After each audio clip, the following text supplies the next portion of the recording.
समानता का अधिकार दिया था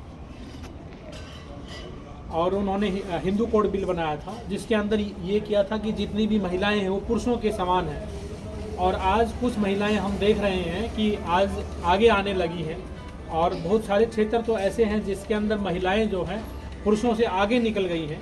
लेकिन आज भी भारत के अंदर पुरुषों की दादागिरी है और वो जो है महिलाओं को अपने पिताजी की संपत्ति में से हिस्सा नहीं देते हैं और खुद ही पुरुष अपने पिताजी की संपत्ति को रख लेते हैं। और महिलाओं को जब अधिकार देने की बारी आती है तो वो कहते हैं कि हमने तुम्हारी शादी कर दी, जैसे कि खुद कुंवारे रह गए, शादी तो उनकी भी हुई है तो उनको मतलब कि अधिकार आज भी नहीं देना चाहते हैं।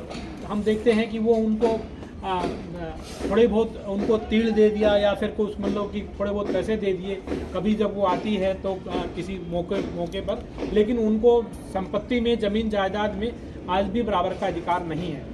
तो ये सब जो बातें हिंदू धर्म के अंदर थी तो डॉक्टर अम्बेडकर ने हिंदू धर्म का त्याग किया था और उन्होंने बौद्ध धर्म को ग्रहण किया था।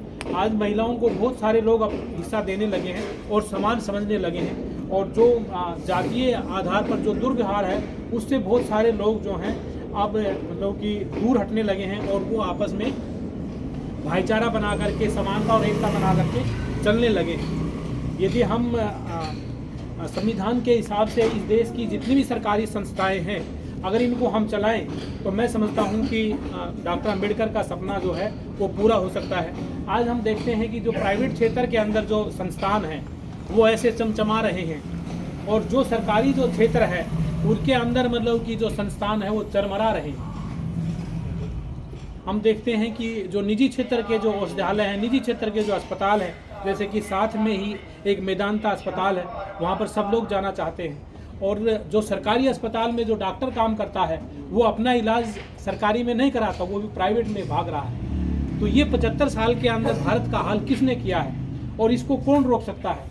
हम सब लोग मिलकर के इसको रोक सकते हैं। हम सरकारी संस्थानों को भी चमचमा सकते हैं, इनकी हालत भी हम अच्छी कर सकते हैं। लेकिन इसके लिए हमें बड़े दिल का होकर के जो हमारी नेता नगरी है उसको हमको ठीक करने का मतलब कि काम करना होगा। डॉक्टर अम्बेडकर ने सबको वोट का हक दिया। 1932 ईस्वी में डॉक्टर अम्बेडकर ने सभी लोगों को बराबरी का हक दिया, वोट का हक दिया कि सभी लोगों का एक वोट होगा। डॉक्टर अम्बेडकर ने उस टाइम अंग्रेज़ों से जो शेड्यूल कास्ट के जो लोग थे, जो कमज़ोर तबके के लोग थे, उनसे 2 वोट का हक लिया। लेकिन गांधी जी ने उस वोट के हक को छीन लिया था।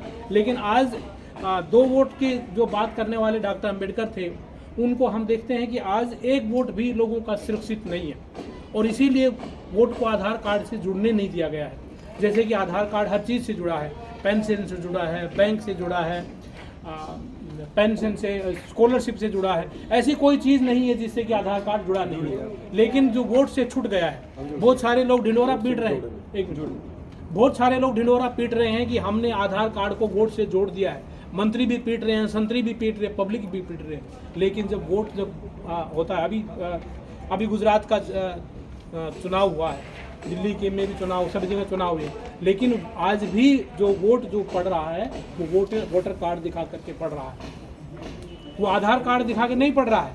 वो आधार रोल के अंदर किसी व्यक्ति का नाम है तो मतलब कि उस आदमी को वोट डालने दिया, ऐसा नहीं है।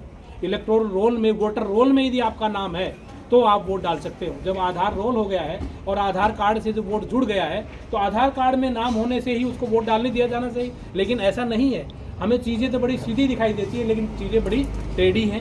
तो मैं तो यही इस मौके पे कहना चाहता हूँ कि हम सब लोगों को ज्ञान हासिल करना है और जितने भी भारतवासी जो लोग हैं, किसी भी बिरादरी के, किसी की धर्म के हों, किसी जाति के हों, किसी लिंग के हों, सबको समानता का अधिकार दिलाना है।